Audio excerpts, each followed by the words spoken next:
Welcome back to the deep dive. We are doing something today that feels a little bit dangerous, but in the best possible way. Dangerous how? Well, usually we're looking out at the world. We're breaking down history or tech stacks or big economic trends. But today we are turning the lens completely around. We are looking at the operating system that runs you. It's a necessary pivot, isn't it? I mean, we spend so much time optimizing our portfolios or our workflows or even, our diets, but we rarely treat our own consciousness, our own cognition as a system. As something that can be engineered. Exactly, as something you can actually work on directly. And the hook that really grabbed me with this stack of sources, and we have a very eclectic stack today, is this concept of life as an RPG, a role-playing game. Now, I know what some of you are thinking. You hear gamification, and you roll your eyes. You think of like leaderboards for your sales team or earning little digital badges for drinking water. Right, the superficial layer. It's become kind of a dirty word. It really has. But this isn't that. The source material we are covering today describes a system called MARG. It stands for Meta Alternate Reality Game. MARG. And it posits that the feeling of being stuck, that specific malaise where you are constantly learning new things but not actually changing your life. It says that's a structural problem. It is. The sources give it a name that I think is just painfully accurate. They call it tutorial hell. Tutorial hell. I know this feeling. We all do. It's a term from gaming, but it fits real life perfectly. In a video game, tutorial hell is when you keep playing the training level over and over and over. You learn the mechanics, you hit the wooden dummy with your sword, you read all the lore. But you never actually step out into the open world. Never. You never play the actual game. You just get really good at the tutorial. I think we have all been there. You listen to the podcast, including this one, let's be honest. Yeah. You read the books on entrepreneurship or fitness. You buy the new running shoes, the fancy keyboard. You are accumulating information. You're accumulating gear. Yes. But you aren't actually becoming anything new. Your character sheet is exactly the same. That's the perfect way to put it. You have an obesity of information and a starvation of action. And MARG, the system, is described in our sources not as another productivity hack. It's not about a new to-do list app. Yeah. It's a notation system for your consciousness. Think of it like a heads-up display, a HUD, in a video game.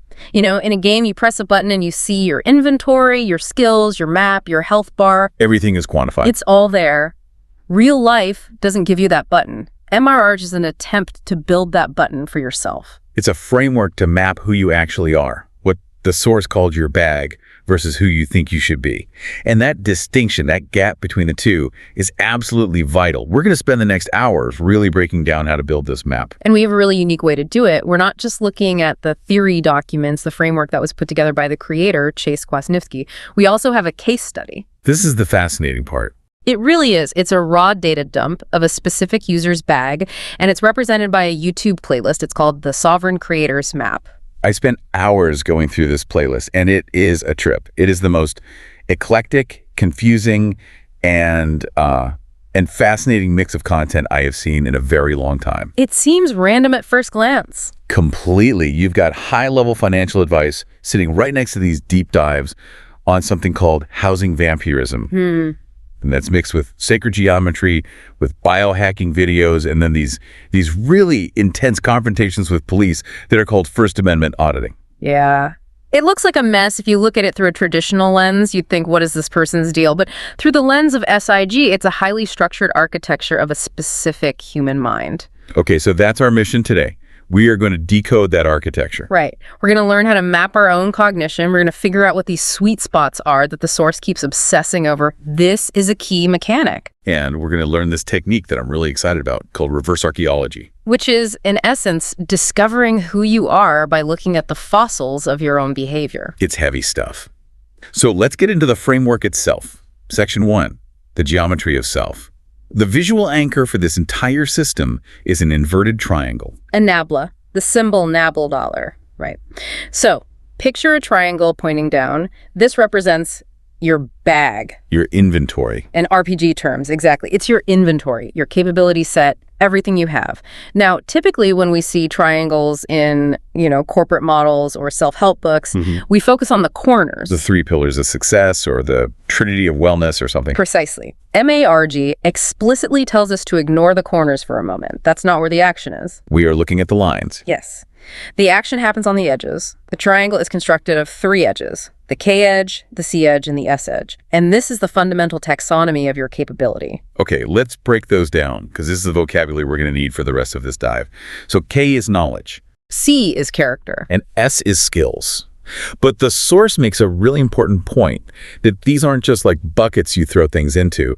They are spectrums of tension. Correct. A bucket is static, it's passive. A spectrum implies movement, balance, and potential imbalance. Let's look at the K-edge knowledge first. This is defined as the balance between the conceptual and the factual. Now, in normal conversation, we use those words almost interchangeably. I know this for a fact, or I understand the concept. But here, they mean very, very different things. Critically different. Conceptual is theory. It is what you understand intellectually. It's abstract knowledge. If you read a textbook on aerodynamics, you now have high conceptual knowledge. You can explain lift, drag, thrust, Bernoulli's principle. You can ace the test. You can ace the test. Factual, on the other hand, refers to direct, visceral experience. It is what you know because you have physically done it. It's embodied knowledge. So the pilot, who has flown 10,000 hours, who has felt turbulence in her bones and landed in a crosswind, she has high factual knowledge. Off the charts. And the physicist who designed the wing but has never been in a cockpit, he has high conceptual knowledge. And the problem, the tutorial hell we were talking about, usually comes from a massive imbalance here. Always. You can read 100 books on how to swim. You can watch videos. You can understand the hydrodynamics of the freestyle stroke perfectly. That is massive conceptual knowledge. You're a swimming scholar. You are. But if you have never jumped in a pool, your factual knowledge is 0. You are pathologically unbalanced on the K-edge. And you will drown. You will drown immediately, and you won't understand why, because conceptually you know everything. That's the K-edge. Okay, I get that. So next up is the C-edge character. Right. This is the balance between the behavioral and the analytical. Behavioral is habits. Is that the simple way to put it? It's a good starting point. Yeah. Behavioral is your automatic setting. It's what you do without thinking, your defaults.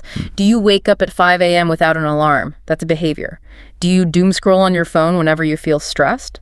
That is also a behavior. It's your programming. It is your current programming. Do you default to aggression or passivity or problem solving? That is your behavioral code. Now, analytical is your conscious reflection. It's your ability to step back, break down a problem, model a system, and understand the why behind things. So you could have someone who is incredibly disciplined, a really high behavioral score. They get up, they work out, they eat clean, but they're just following orders. They have no analytical depth. They don't know why they do it. They're a robot, a very effective robot, but a robot nonetheless. On the other side of that edge, you have the tortured genius. I know this person. We all do. High analytical, they understand everything that's wrong with their life, with the world, with their relationships. They can write you a 10-page essay on it, but their behavioral score is in the gutter. They can't get off the couch to actually change anything. That hits a little too close to home. Okay, the third one is the S-edge skill. This is the balance between the practical and the creative. This one feels a little more intuitive to most people. So practical is doing the thing. Practical is execution. It's reliability. Can you build the wall straight? Can you file the tax return correctly and on time? It's about doing the thing as it is meant to be done, following the blueprint. It's precision. It's precision and dependability. Creative, on the other hand, is improvisation. It's design. It's what you do when the blueprint is wrong or when there is no blueprint at all. It's what you do when the ingredients the recipe calls for aren't in the fridge. Perfect analogy. The practical cook can follow a recipe to the letter and make a perfect dish. The creative cook can look at 3 random things in the fridge and invent a new dish. You need both. So we have these 3 edges: knowledge, conceptual versus factual, character, behavioral versus analytical, and skills, practical versus creative. Now, the source material introduces a mechanic here that I think is the key to this whole system. It distinguishes between vertices and midpoints. This is the engine of growth in MARG. It's the core loop. The vertices, the actual corners of the triangle, represent what the source calls simple modes. They are labeled as plus or minus 1, the extremes. Exactly. At a corner, you are at the extreme end of a spectrum. You are only thinking high conceptual or only doing high factual.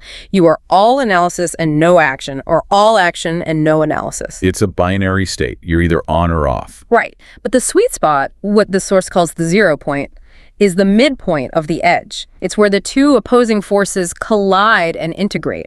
And the source is very, very specific about this. True growth, what it calls generation, only happens at the sweet spot. This is what leads to the concept of complexity migration.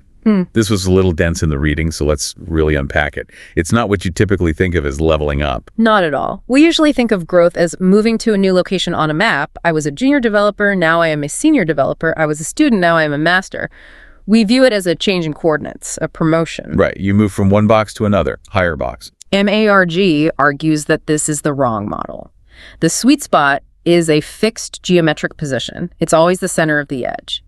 Growth isn't about moving away from the center. It's about staying at the center while the complexity of what you can do there increases. Okay, can you give us an analogy for that? Because that's a bit of a mind bender. Let's use the jazz musician example from the text.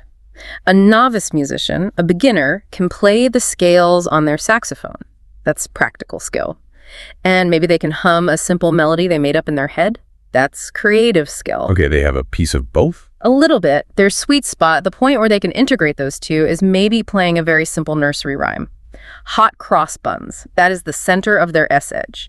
It's the most complex thing they can do that combines both practice and creativity. Got it. Hot cross buns.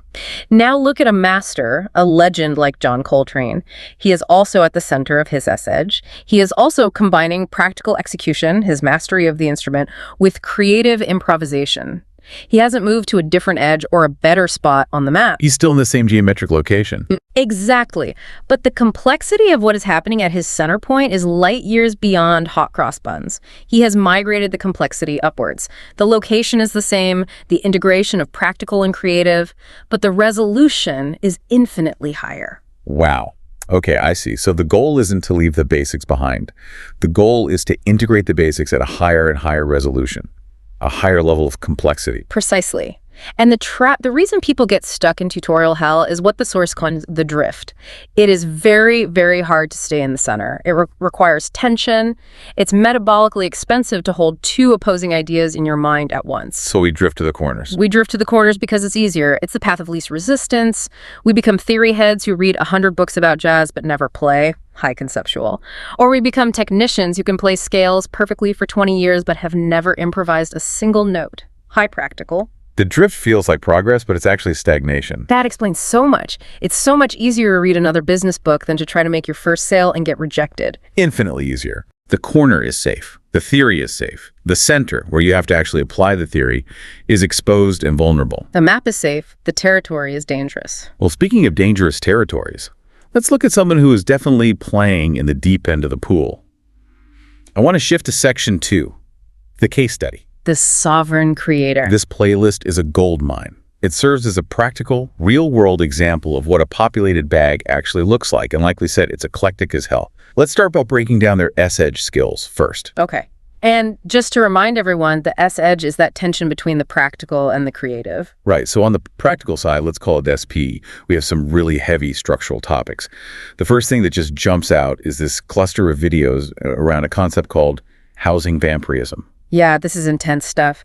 This refers to videos analyzing large-scale corporate extraction in the housing market firms like BlackRock, Zillow, Invitation Homes. The idea that massive pools of capital are systematically buying up single-family homes to create a permanent renter class. It's the you will own nothing and be happy narrative, but framed as a direct economic attack. Right. But notice where this user has filed this information in their bag. It is filed under practical skills. This is so important. Because this user doesn't just see this as a conspiracy theory to get angry about on Twitter. For them, understanding this economic terrain, this vampirism, is a practical, necessary survival skill. It's like learning to read a weather map before you go sailing. It is reconnaissance of a hostile environment. So it's not just knowledge, it's a skill to be able to see this. Yes, the skill of perceiving the hidden mechanics of the system you're in. They also have Bullshit Jobs by David Graeber in there, which fits the theme. And then, this one really caught my eye. There's a bunch of content on sovereign citizen ideology and UCC training. The Uniform Commercial Code. Right. Now, we have to be really clear here. For anyone listening, this is a very specific and often highly controversial internet subculture. All right. It's based on the idea that if you say certain legal phrases or file certain documents, you can essentially opt out of the legal system, taxes, driver's licenses, and so on. It is extreme, yes. But again, in the context of this specific bag, let's look at what it represents. It represents a very specific skill set, legal self-defense. Whether the legal theory itself holds up in court is almost irrelevant to the mapping process. You're saying it doesn't matter if it works, it matters that they're learning it. It matters that they have chosen to put this tool in their bag. The user is mapping this as a practical tool for navigating what they perceive as a hostile system. They view the government and corporations as franchises that they need to engage with contractually, not as legitimate authorities. It's an adversarial stance. So their practical skill set is, the system is a vampire, my job is likely bullshit, and I need a kind of legal judo armor to survive any interaction with it. That is a very, very distinct worldview. Highly distinct. Now let's look at the creative side of their skills edge. Let's call it STUML. And it's a total pivot. It's like we're looking at a different person's bag. Completely.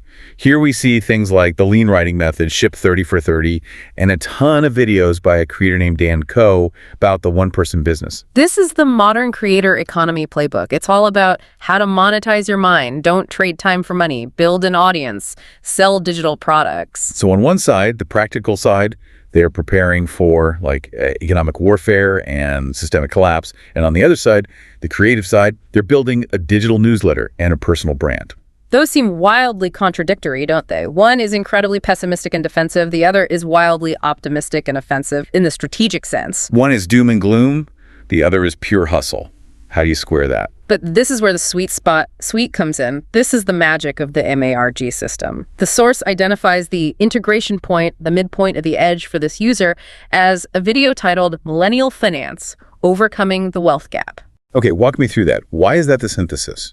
Because it's the video that combines the practical understanding that the system is rigged, the housing vampirism, the wealth gap, all the defensive knowledge, with the creative ability to build wealth anyway, using the new tools of the digital economy. Ah, I see. The sweet spot isn't complaining about capitalism, which would be just the practical side, and it isn't blind hustle that ignores the economic reality, which would just be the creative side. The sweet spot is this: navigating a top-heavy rigged system using specific, modern, creative levers to build personal equity despite the odds. That is a really concrete, powerful example of what you mean by integration. They aren't just angry, and they aren't just naive. They are, for lack of a better word, strategic. If they only had the vampirism stuff, they'd be a nihilist living in a cabin somewhere. If they only had the Dan Koh stuff, they'd be just another generic influencer talking about morning routines. The combination, the sweet spot, is what makes them a sovereign creator. I'm really starting to see the power of this mapping. It turns what looks like random interests into strategic assets. Okay, let's look at the C-Edge character. This is where, for me, the user gets, well, weird. This is my favorite part of the stack. It's where you see the deep code. On the behavioral side, CZ Ballers, it is what you'd expect from the creative skills. It's very hustle culture. We have videos on how to get clients, ghostwriting, email marketing. There's even a video titled, People Dumber Than You Are Making Millions. Which is a great motivator, honestly. It's a call to action. It's designed to trigger a behavior. Exactly. It represents a specific behavioral mode. Aggressive, market-facing, consistent action. Right. But then you look at the analytical side. And we leave planet Earth. We really do. We have videos on quasi-crystalline spin networks. We have cellular automata, holochain, and these super technical breakdowns of how Bitcoin mining works at a hardware level. And it doesn't stop at tech. There's also deep philosophy like pataphysics and a video tracing pre-modernism to metamodernism. What is a quasi-crystalline spin network doing in the same bag as how to write a cold email? I mean, what is that? A quasi-crystal is a structure in physics that is ordered. It has a pattern, but it's not periodic. It doesn't repeat in a simple way. It is deep, high-level math and geometry. So is this user a physicist by day and a ghostwriter by night? I don't think so. I think they are, at their core, a systems thinker.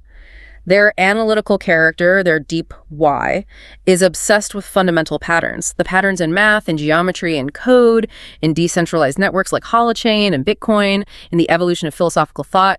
They seem to view the entire universe as a coded system. Okay, so how on earth do you integrate sacred geometry with Email marketing. What could the character sweet spot possibly be? The source identifies it as a video called The Truth About the New Rich. And what's the truth? The formula that's presented in that source video is this: authenticity times average times friends times obsession.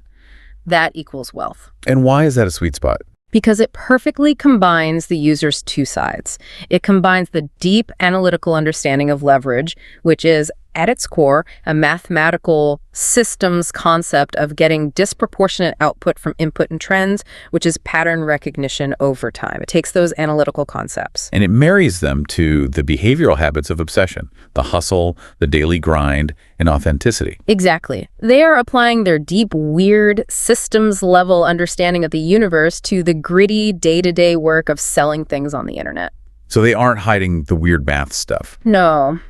My guess is they are using it to differentiate their brand. They are the philosopher marketer or the metaphysical entrepreneur. That is a high complexity integration. Their weirdness, the geometry, the physics becomes their authenticity inside that business model. It's their unique selling proposition. That is brilliant. It's turning a liability, I'm interested in weird stuff, into an asset. This brings us to the third edge, section 3, the knowledge edge. And this connects directly to the sovereign part of their persona. This one is intense because it deals with both the physical body and the body politic. The K edge, remember, is factual versus conceptual, experience versus theory. So on the factual side, the experience side, we have some very visceral embodied stuff. Yeah. Kidney filtration, vagus nerve stimulation, coconut oil pulling, the benefits of grass-fed beef, and then also things like mountain biking. This is pure body knowledge. This person isn't just reading about health, they are biohacking. They are running experiments on their own biology. It's direct, factual, N-of-1 data. But then you scroll further down the factual list and it gets political. We see civil rights auditing. These are first-person videos of people filming police officers, refusing to show ID, asserting their rights in public buildings. This links back to the sovereign citizen stuff we saw on the skills edge, but here it's classified as experience. It's not about the theory, it's about the physical sensation of confrontation. The adrenaline spike. The adrenaline spike, the feeling of your heart pounding, the ability to stand in a post office lobby while a security guard is screaming at you and remain calm and articulate. That is a factual, embodied knowledge. It's the feeling of standing your ground. Now, contrast that with the conceptual side, the theory side. We have UN Agenda 21. We have The Creature from Jekyll Island, which is the classic book arguing the Federal Reserve is a private banking cartel. And we have a video literally titled The Conspiracy Theory Iceberg. And also Dan Winter's Fractal Field and the Golden Section. Yeah. So high-level metaphysics right next to high-level conspiracy theory. Grand unified theories of everything. So the knowledge sweet spot, the dollar suite, needs to somehow integrate grand conspiratorial theory with direct physical confrontation. And the source gives us the absolute perfect video for this. It's a video titled Exposing Tuaterity. Okay, we have to talk about Tuapre. This is a deep cut, but it's critical to understanding this user's mind. For the listeners who don't know, Tuapre is a YouTuber. And his whole thing is he goes into government buildings, post offices, courthouses, police stations, and he acts like a complete and utter fool. He's a court jester. He wears high-vis vests that are way too small for him. He carries around a clipboard with nothing on it. He does bizarre pranks. He acts confused and lost. But he's doing something very specific. He is auditing. He is testing the reaction of the system, but not with aggression. And the source material describes this not as comedy, but as a psychological op, a PSYOP. Yes. On the surface, it looks like a prank channel. It's slapstick. But the bag of the sovereign creator maps this as a deep integration point. Why? Why is this the sweet spot? Because Tuapre is taking the conceptual understanding of tyranny, the big idea that rules are often arbitrary and that authority is fragile and script-based, and he is applying it through a very specific kind of factual experience. He's breaking the script. He deliberately exposes the cognitive dissonance of the authority figures. The security guard doesn't know what to do with him because he's not following the angry protester script. He's not fighting, he's playing. He's not a threat, he's a glitch in the matrix. It's genius, in a way. If you go into a police station screaming, "I know my rights, am I being detained?" The cop knows the script for that. He has a flow chart. He arrests you. Right. But if you go in dressed as a confused janitor asking where the interdimensional fluid leak is, you short-circuit their programming. They have no script for that. Exactly. And for our sovereign creator user, this is the ultimate sweet spot for knowledge. It's not just reading books about how the government is bad, pure conceptual. And it's not just getting into shouting matches and getting arrested, pure factual. It's using humor and psychological framing to expose and navigate the system safely and effectively. It is a highly complex, integrated way of engaging with authority. It really shows how this MARG framework changes your perspective on everything. You stop asking, is this YouTube video funny? And you start asking, what capability does this represent in my bag? It forces you to turn your passive media consumption into an active inventory check. Why am I watching this? What tool is this giving me? Where does this fit on my map? So we have the map, we have the user's character sheet. But how do you actually play this game? Just having a character sheet doesn't mean you're playing. It could just be sitting in a folder. Right. And that brings us to section 4, the gameplay loop. The source document lists 4 specific abilities or core mechanics that drive the system forward.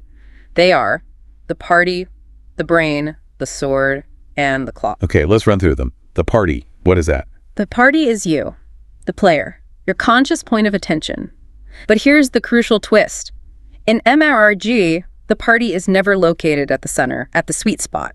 The party is always at a vertex, a corner. Wait, hold on. I thought the goal was to get to the center, to the sweet spot. You said all generation happens there. The goal is to develop the center, to build a fire there. But your conscious attention, the party has to oscillate between the corners to gather resources. You can't just sit in the sweet spot. You have to gather firewood. You have to gather firewood. You go out to the factual corner to have a raw experience. You go for a run. You have a difficult conversation. You take a cold shower. Then you go over to the conceptual corner to read a study about the physiological effects of cold showers. The party moves around the board at the extremes, collecting raw materials. It's a resource gathering mission. You are fetching water and wood to bring back to the fire that you're building in the center. That's the perfect metaphor for it. Okay, that makes sense. And the next ability, the brain. The brain is the pattern recognition engine. The brain's job is to sit back at camp, watch the party, bring back all this raw material, and make sense of it. It takes the experience from the corners and moves it toward the center by identifying a pattern. So the brain says, hey, I noticed that every time I eat grass-fed beef, factual experience, I'm able to write more creatively. Creative skill. Precisely. It connects the dots. The brain's function is right a hour. It takes the extremes and integrates them into a pattern at the center. It creates the sweet spot. And the sword. I like the sound of that. The sword works in the opposite direction. Its function is $0 right arrow. You take your integrated sweet spots, your best, most complex capabilities, and you strike from the center out at reality. You apply them to the world. The source makes a really important distinction here between the map and the territory. Yes, this is classic general semantics, but it's been gamified here. Right. The map is the domain you are working in. Your business plan, your fitness plan, your theory of how a relationship should work. It's what you think is going to happen. It's your strategy. It's your strategy. The territory is actual reality. The territory is what happens when the client says no, when you pull a muscle on your first day at the gym, or when the market crashes and your business plan is worthless. The territory is what hits back. So the full loop is, you use your sword, your best integrated skill, to strike the territory based on your map. The territory, reality, hits back with new information.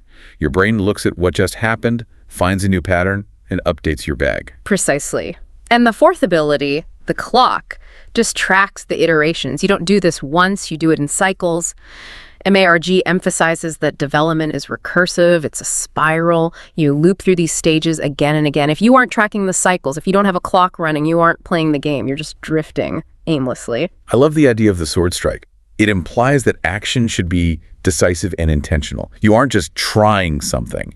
You are actively testing your bag's capabilities against the resistance of the world. And if the sword bounces off, if your strike fails, that's data. That is incredibly valuable data. It means your bag was insufficient for that challenge, your sword wasn't sharp enough, so you have to go back to the edges, learn more facts, read more theory, practice more skills, and then go back to the sweet spot and forge a better, sharper sword. Now, this leads to what I think is the most mind-bending and maybe the most useful part of the entire source material. We've been talking about planning forward, building a character, but Section 5 is about looking backward.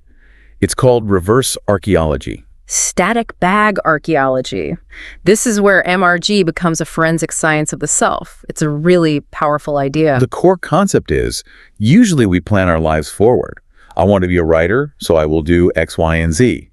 MARG says, stop, just for a minute, freeze everything. Look at your current bag right now as it is. Look at what you already have in your inventory. And then it asks the most important question: how did this get here? It treats your current skills and knowledge and habits as fossils, artifacts in a dig site. Yes, the source gives a great example. If you have a specific item in your bag, let's say the skill of facilitating difficult conversations, that skill did not appear by magic. It is a fossil. And that fossil proves that you must have engaged a specific map in the past. You must have been in situations of interpersonal conflict. You must have. And more than that, you must have had a plan, conscious or not, to navigate those situations, and you executed that plan enough times that it became a skill. Even if you don't remember making the plan, which is most of the time. Exactly. We forget 90% of the plans we make. We just keep the result, the artifact. Reverse archaeology lets you reconstruct your own history, and in doing so, it reveals your true constitution. Constitution detection. This part of the source material hit me like a ton of bricks. The source says your bag reveals what actually matters to you, not what you say matters to you. This is the brutal, radical honesty of the system. Let's use the example from the source. Let's say you tell everyone, and more importantly, you tell yourself, I value creativity. My constitution, my core value is to be an artist. Right. I'm an artist. That's my identity. That's what I tell people at parties. But then we do a forensic dump of your bag. We put all the artifacts out on the table, and we look at them, and we see advanced Excel spreadsheet skills. We see corporate compliance training certificate. We see risk management protocols. We see how to balance a budget. And we see 0 artifacts for sketching, 0 for creative writing, 0 for improvisational theater. Ouch. That's a bad moment. Your bag doesn't lie. Your actual constitution, the governing force that has been driving your decisions for the last decade, has been safety or professional stability. It doesn't matter what you say you want. The fossil record proves what you've actually been building, what game you've actually been playing. That is incredibly confronting. But it's also liberating, isn't it? Because once you see it, once you see the truth of your own actions, you can stop lying to yourself. Or you can accept it. Maybe you realize you actually love safety and stability, and you should stop beating yourself up for not being a starving painter in a loft somewhere. Or you see the discrepancy and you say, okay, this is not the game I want to be playing.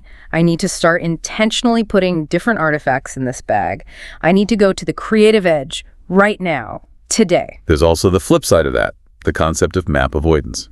Yes, looking at what's not in the bag. If we do that forensic dump of your bag and we see a gaping hole, let's say, there are absolutely 0 artifacts related to intimacy or vulnerability or financial planning, that tells us something profound. It tells you about the territories you were terrified to enter. Exactly. You have systematically avoided those maps your entire life. The absence of evidence is, in this case, evidence of avoidance. It's like looking at an old world map of a city and seeing one neighborhood that is completely blank, just white space. You know something is going on there. The map maker just refused to go. And in the game of Mugger, that blank spot on your personal map is almost always where the treasure is buried. It's where the next level is.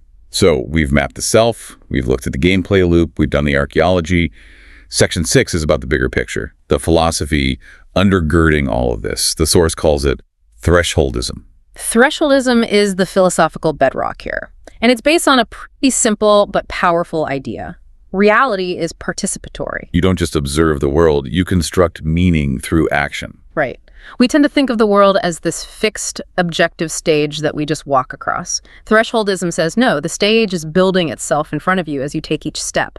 You are actively constructing an alternate reality. That's the AR in ABAR. And it's not an alternate reality in the sense of, like, a fantasy world or virtual reality. No, it's an alternate operating system that you run for yourself within the default world. And the Sovereign Creator playlist references this idea a lot. There are videos about the Matrix, the housing vampirism. The core idea is that the default world, the one most people live in, is also a construct. It's just a construct built by someone else. And usually it's built by someone who wants to extract value from you. Corporations, governments, social media algorithms, cultural norms, they have all built a game for you to play. A very compelling, very addictive game. And if you don't consciously build your own game, your own ARG, then you are, by default, an NPC, a non-player character in their game. You are playing by their rules, grinding for their experience points, collecting their coins. So MARG is literally about reclaiming player agency. It's a declaration of sovereignty. It's saying, I'm going to build my own interface, my own scoring system, and my own map for reality. And to do that, it requires a high degree of falsifiability. This is the scientific, rigorous part of the system. MRG isn't just believe in yourself and manifest your dreams. The source explicitly asks the question, how do you know if MRG is actually working? And the metric isn't, do I feel happier or am I more motivated? No, those are too subjective. The metric is sweet spot migration. Are your integration points getting more complex? You have to measure it.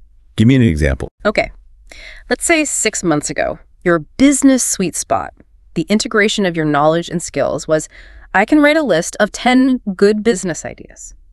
If today your sweet spot is still, I can write a list of 10 good business ideas, you have stagnated. You haven't played the game, you've been stuck in the tutorial. But if today your sweet spot is, I can take one of those ideas, build a simple prototype, and get 3 paying customers, you have migrated the complexity. You've moved from simple theory to complex integrated execution. That is a measurable increase in capability.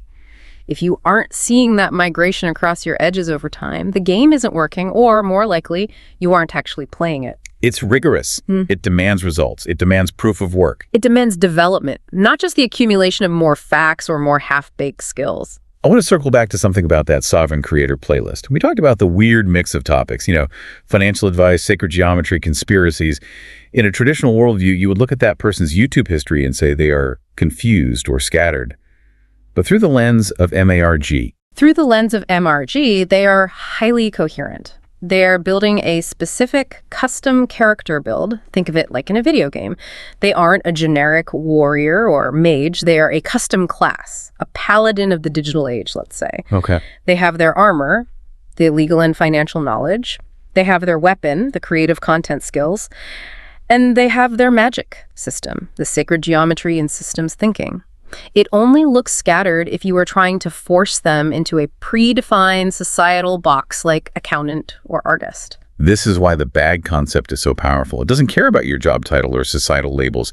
It just asks one question. What can you actually do? And how do these capabilities connect to each other? That's the key. The connection between Bitcoin mining and the nature of truth might seem tenuous or insane to us, but for that user within their map of reality, it is a foundational pillar. MARG respects that internal coherence. So what does this all mean for the listener? We've covered a lot of abstract ground. If someone is listening to this right now and thinking, okay, I get it, I want to play, where do they even start? It feels kind of overwhelming. It starts with the constitution question. That's step 0. Before you map anything, you have to sit down and ask yourself, what matters most to me right now? What is the objective of the current level of my life? The source says, this sets the lens for the entire map. It absolutely does. Your bag is going to look completely different if your current constitution is survive this layoff versus if it is launch my creative masterpiece. Once you set that intention, that PIME directive, you just start listing. You do a bag dump. No judgment. Absolute no judgment. What do I know? Conceptual, factual. What can I do? Practical, creative. How do I behave? Behavioral, analytical. Just dump it all out. And then the magic step. Yeah. You look for the sweet spots. You look for the weird intersections. Where does your obscure knowledge of, say, 19th century French poetry intersect with your practical skill in Python coding? Right. It sounds absurd. But maybe you build an AI bot that generates poetry in the style of Baudelaire. That's a sweet spot. That's a sweet spot. And it's unique to you. That is a place where you have zero competition because no one else on Earth has that exact intersection of capabilities in their bag. And the source argues that's where you should work. That's where you should apply your energy. That's where you should strike with your sword. I love that. It reframes your weirdness, not as a liability, but as your ultimate competitive advantage. It turns your weirdness into your unique character class. Okay, we are coming up on time, but I want to leave the listener with a final provocation, something to chew on. We talked about reverse archaeology. I want everyone listening to this to take 5 seconds right now. Just think about the one thing you are best at.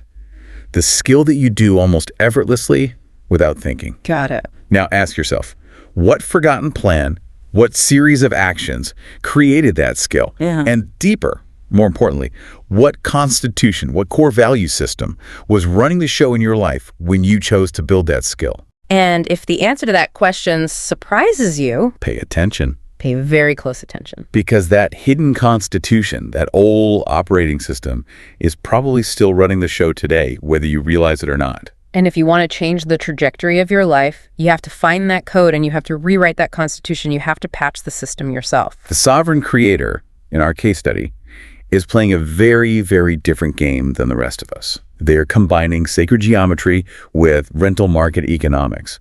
That is a person who has consciously designed their own game. And the prize for winning your own game is a hell of a lot better than the participation trophy you get for losing someone else's. Boom. That is it for today's deep dive into MARG. Our advice? Stop playing the tutorial. Start mapping your bag. Find your weirdest sweet spots.